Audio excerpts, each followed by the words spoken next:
जय श्री गणेश। जय श्री राधे कृष्णा। प्रिय भक्तों, आज आप श्रवण करेंगे श्रीमद् भगवद गीता अध्याय 12 भक्ति योग। अर्जुन ने पूछा, हे भगवान, जो विधि आपने बताई है उसी विधि के अनुसार अनन्य भक्ति से आपकी शरण होकर आपके सगुण साकार रूप की निरंतर पूजा आराधना करते हैं। अन्य जो आपकी शरण न होकर अपने भरोसे आपके निर्गुण निराकार रूप की पूजा आराधना करते हैं, इन दोनों प्रकार के योगियों में किसे अधिक पूर्ण सिद्ध योगी माना जाए। श्री भगवान ने कहा, हे अर्जुन, जो मनुष्य मुझ में अपने मन को स्थिर करके निरंतर मेरे सगुण साकार रूप की पूजा में लगे रहते हैं और अत्यंत श्रद्धा पूर्वक मेरे दिव्य स्वरूप की आराधना करते हैं, वह मेरे द्वारा योगियों में अधिक पूर्ण सिद्ध योगी माने जाते हैं।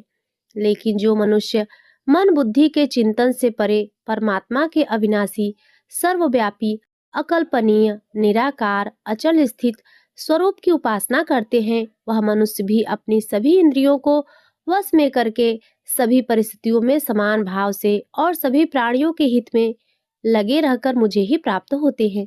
अव्यक्त निराकार स्वरूप के प्रति आसक्त मन वाले मनुष्यों को परमात्मा की प्राप्ति अत्यधिक कष्टपूर्ण होती है, क्योंकि जब तक शरीर द्वारा कर्तापन का भाव रहता है तब तक अव्यक्त परमात्मा की प्राप्ति दुखप्रद होती है। परंतु हे अर्जुन, जो मनुष्य अपने सभी कर्मों को मुझे अर्पित करके मेरी शरण होकर अनन्य भाव से भक्ति योग में स्थित होकर निरंतर मेरा चिंतन करते हुए मेरी आराधना करते हैं, मुझ में स्थिर मन वाले उन मनुष्यों का मैं जन्म मृत्यु रूपी संसार सागर से अति शीघ्र ही उद्धार करने वाला होता हूँ।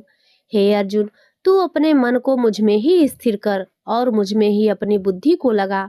इस प्रकार तू निश्चित रूप से मुझ में ही सदैव निवास करेगा, इसमें किसी प्रकार का संदेह नहीं है।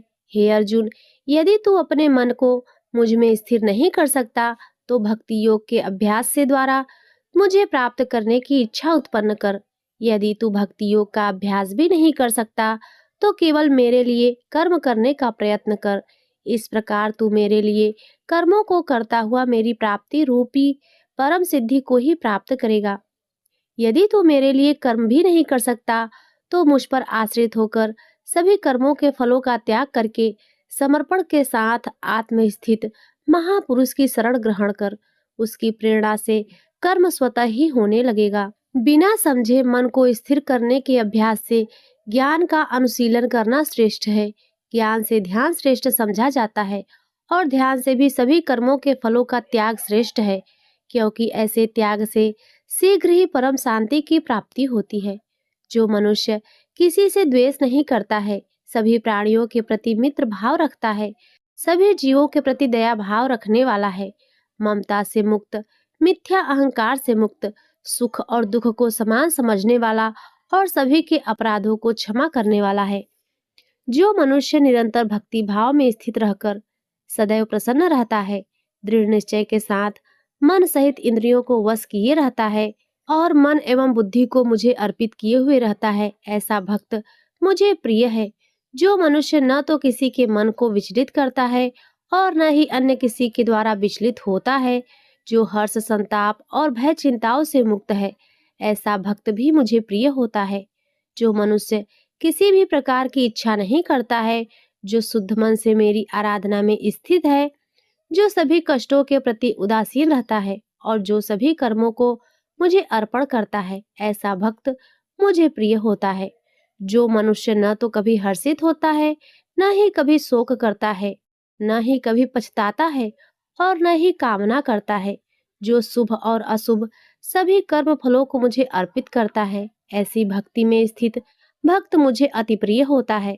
जो मनुष्य शत्रु और मित्र में, मान तथा अपमान में समान भाव में स्थित रहता है, जो सर्दी और गर्मी में सुख तथा दुख आदि द्वंद्वों में भी समान भाव में स्थित रहता है और जो दूषित संगति से मुक्त रहता है, जो निंदा और स्तुति को समान समझता है, जिसकी मन सहित सभी इंद्रियां शांत है, जो हर प्रकार की परिस्थिति में सदैव संतुष्ट रहता है और जिसे अपने निवास स्थान में कोई आसक्ति नहीं होती है, ऐसा स्थिर बुद्धि के साथ भक्ति में स्थित मनुष्य मुझे प्रिय होता है। परंतु जो मनुष्य इस धर्म रूपी अमृत का ठीक उसी प्रकार से पालन करते हैं जैसा मेरे द्वारा कहा गया है, और जो पूर्ण श्रद्धा के साथ मेरी शरण ग्रहण किए रहते हैं, ऐसी भक्ति में स्थित भक्त मुझको अत्यधिक प्रिय होते हैं। इस प्रकार उपनिषद, ब्रह्म विद्या तथा योग शास्त्र रूप श्रीमद् भगवत गीता के श्री कृष्ण अर्जुन संवाद में भक्ति योग नाम का 12वां अध्याय संपूर्ण हुआ। प्रेम से बोलिए राधे कृष्ण भगवान की जय। प्रिय भक्तों, आज का यह गीता का अध्याय यदि आपको अच्छा लगा हो तो वीडियो को लाइक जरूर करें।